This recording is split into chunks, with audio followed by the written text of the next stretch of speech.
Remember when a kitchen drawer wasn't full of single-use plastic gadgets that broke after 3 uses, but held solid, purposeful tools that lasted decades and made every meal feel like it was crafted with genuine care? When grandmothers opened that drawer and reached for something that had been there since before their own mothers were born? Today, we are uncovering 10 kitchen gadgets your grandma swore by every single day, and the truth is, we were fools to let them disappear. These weren't primitive tools waiting to be replaced by something better. They were perfectly designed solutions that worked so well, nothing that came after them ever truly matched what they could do. Picture a cold Saturday morning in a farmhouse kitchen, a cast iron waffle iron sitting directly over the flame, not plugged into anything, not requiring a single setting to be adjusted, just resting over the heat and producing waffles with a crisp, deep grid pattern that no electric waffle maker has come close to replicating. Cast iron waffle irons date back to the early 1800s in American kitchens, and the secret was in the material itself. Cast iron holds heat so evenly that batter cooked against it caramelized from the inside out, creating texture and flavor that a modern non-stick plate simply cannot match. Today we pour batter into surfaces that steam more than they sear, and then we wonder why Sunday waffles never taste quite right. That same cast iron patience carried into one of the most beloved rituals of the American summer, the kind that ended with everyone gathered around a table and nobody wanting the evening to end.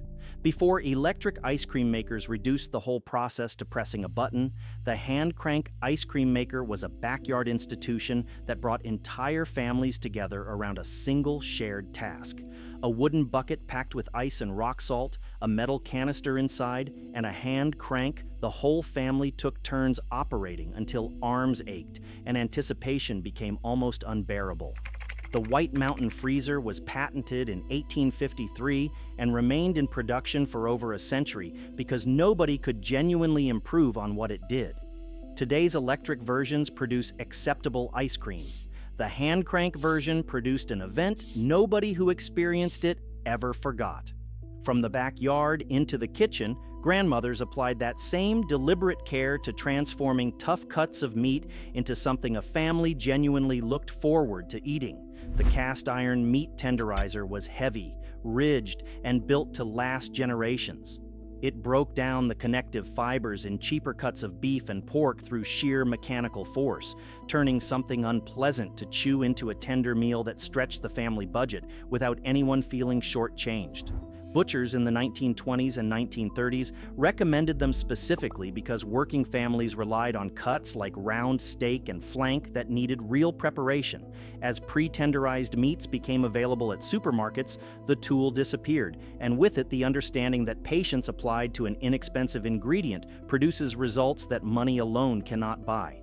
Which of these gadgets did your grandma keep in her kitchen? Tell us in the comments because we are reading every single one. Grandmothers understood that nothing in a kitchen should go to waste, and no tool illustrated that principle more elegantly than the food mill. The food mill did the work of 3 modern appliances in one hand-operated device. Cooked tomatoes, apples, or berries went in at the top, and a hand-cranked paddle pressed them against a perforated disc while separating skins, seeds, and fibers from the smooth puree that came through the bottom. The Foley food mill became a kitchen standard during the 1930s and 1940s that mothers passed to daughters alongside handwritten recipe cards. Today, we use blenders that pulverize everything, including the parts that should have been removed, and wonder why homemade tomato sauce never tastes quite like grandma's. That philosophy of using every part of every ingredient extended to how grandmothers handled eggs, with a tool so simple it is almost impossible to believe we replaced it. Before electric mixers took over, the hand-crank egg beater lived in every American kitchen drawer. 2 interlocking gears turned twin-wire whisks at speed, incorporating air into egg whites and cream far faster than a fork could manage. The Dover egg beater, first patented in 1870, became the standard American model and remained largely unchanged for decades because the design was already perfect. Electric stand mixers are faster, but they require setup, cleanup, and counter space. Grandma's egg beater was ready in seconds and never needed a single repair. From eggs to butter, grandmothers shaped and preserved dairy with tools that turned a practical weekly chore into something quietly beautiful. Before butter came wrapped in wax paper from a supermarket shelf, many households made their own using a butter mold and paddle set. Grandmothers pressed fresh butter into carved wooden molds that shaped it into decorated blocks, then used paddles kept cold in ice water to work out any remaining buttermilk, which would cause the butter to spoil prematurely if left inside. Butter pressed into a pineapple or wheat sheaf mold brought to a Sunday table was genuinely beautiful, but the real purpose was producing butter that lasted longer and tasted cleaner. We buy butter shaped entirely by machines today, and it is perfectly adequate, but it carries none of the quiet satisfaction of something made entirely by hand. Did your grandma make her own butter or preserve food in ways most people have completely forgotten? Share your memory in the comments below. From dairy to the most beloved preserved food in any American grandmother's kitchen, one small tool made the difference between a perfect result and a ruined batch. The jar lifter looks almost too simple to deserve attention. A pair of tongs with rubberized grips shaped specifically to grab the neck of a mason jar and lift it safely from boiling water during the canning process. Without it, jars of tomatoes, peaches, green beans, and pickles risked being dropped or contaminated by bare hands touching sterilized surfaces. Ball introduced standardized canning equipment, including the jar lifter, to American homes in the late 1800s, and for several generations it was as essential as the mason jar itself. Fewer than 1 in 10 American households cans food today. The jar lifter went with the practice, and so did the quiet pride of a pantry shelf lined with the season's harvest. Grandmothers who preserved vegetables also relied on a tool that made uniformity possible, without any special training beyond knowing how to push steadily and evenly. The Mandolin Slicer in Grandma's kitchen was a solid wooden or cast iron device with a fixed blade so sharp it could reduce a cabbage to coleslaw-ready ribbons in seconds, or slice an entire cucumber into uniform rounds before the water even came to a boil. French chefs had used mandolins since the 18th century, and American home cooks adopted simpler versions during the early 20th century when kitchen efficiency manuals began recommending them for preserving and cooking. The uniform slices cooked evenly, pickled consistently, and dried uniformly when families put up vegetables for winter.